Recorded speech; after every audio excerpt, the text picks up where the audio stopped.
Hari ini kita bicara tentang sebuah fenomena yang menjadi hambatan terbesar dalam kemajuan pembangunan, yaitu korupsi.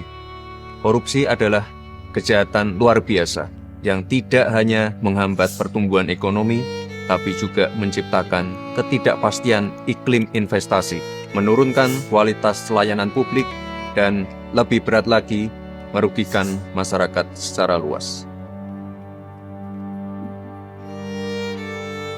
Kita semua harus menyadari bahwa anggaran negara, anggaran daerah yang berasal dari pajak yang dibayar oleh masyarakat Indonesia harus dipergunakan setiap rupiahnya untuk kepentingan dan kesejahteraan masyarakat. Berdasarkan data dari ICW selama periode 2013 sampai 2022, potensi kerugian negara akibat korupsi mencapai 238 triliun rupiah. Dan berdasarkan kasus yang ditangani kejaksaan, potensi kerugian negara akibat korupsi di tahun 2024 mencapai 310 triliun rupiah.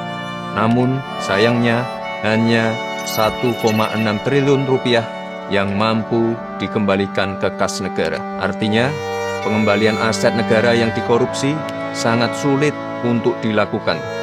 Dan lebih dari 90% menguap begitu saja. Bahkan justru tetap bisa dinikmati oleh pelaku dan kerabat pelaku. Memang penyimpangan ini tidak hanya terjadi di satu, dua, atau segelintir negara saja, tapi hampir semua negara mengalaminya. Namun, respon dari masing-masing negara lah yang menjadi penentu keberhasilan pemberantasan korupsi.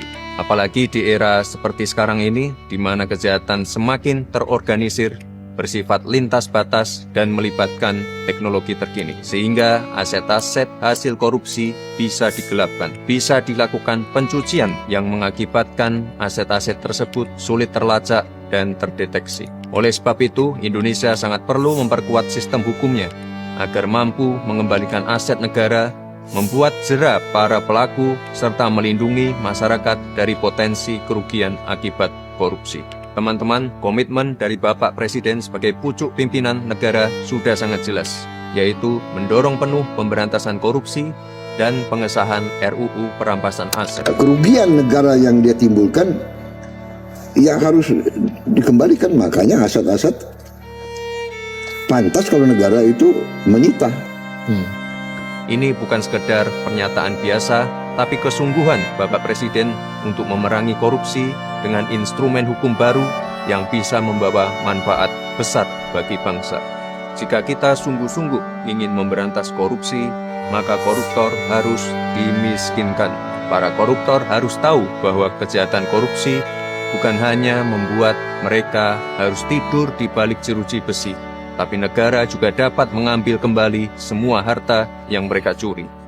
Prinsipnya sederhana, selama suatu aset bisa dibuktikan berasal secara langsung maupun tidak langsung dari tindak pidana seperti korupsi, narkotika, pertambangan liar, penangkapan ikan ilegal, pembalakan liar, judol, ataupun TPPO, negara memiliki kewenangan untuk merampas aset tersebut untuk dikembalikan menjadi aset negara, menjadi hak rakyat yang digunakan kembali untuk kepentingan rakyat. Inilah esensi dari RUU perampasan aset yang saat ini menjadi sangat penting dan mendesak. RUU perampasan aset ini merupakan pelaksanaan dari United Nations Convention Against Corruption tahun 2003 yang mengatur mengenai perampasan aset tanpa pemidanaan, yang menjadi semakin relevan dan penting untuk pemulihan aset negara, apalagi ketika pelaku tindak pidana meninggal atau kabur ke luar negeri. Memang ada beberapa kekhawatiran seperti pelanggaran terhadap prinsip praduga tak bersalah, serta potensi penyalahgunaan wewenang. Kekhawatiran ini sangat bisa dipahami. Oleh sebab itu, pembahasan terkait RUU ini harus segera dilakukan secara serius, komprehensif, dan transparan, serta melibatkan semua pihak termasuk para praktisi dan profesional agar menghasilkan regulasi yang kuat dengan pengawasan yang ketat sehingga tajam kepada para pelaku namun tidak sewenang-wenang kepada yang bukan pelaku. Beberapa negara lain juga telah lebih dahulu menerapkan konsep perampasan aset untuk tindak kejahatan tertentu, seperti di Belanda, Kolombia, Singapura, bahkan di Italia. Vila-vila mewah milik mafia disita dan diubah menjadi sekolah serta pusat kegiatan sosial. Pengalaman negara lain tentu bisa kita jadikan masukan agar RUU perampasan aset bisa efektif mengembalikan aset negara dan tidak menjadi instrumen yang bisa disalahgunakan.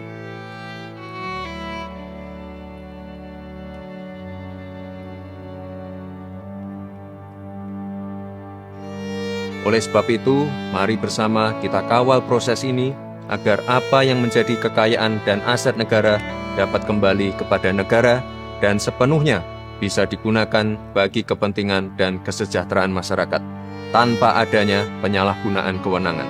Perang melawan korupsi harus tanpa kompromi, dan inilah saatnya uang rakyat dapat kembali sepenuhnya untuk rakyat. Download Tribun X sekarang, menghadirkan lokal menjadi Indonesia.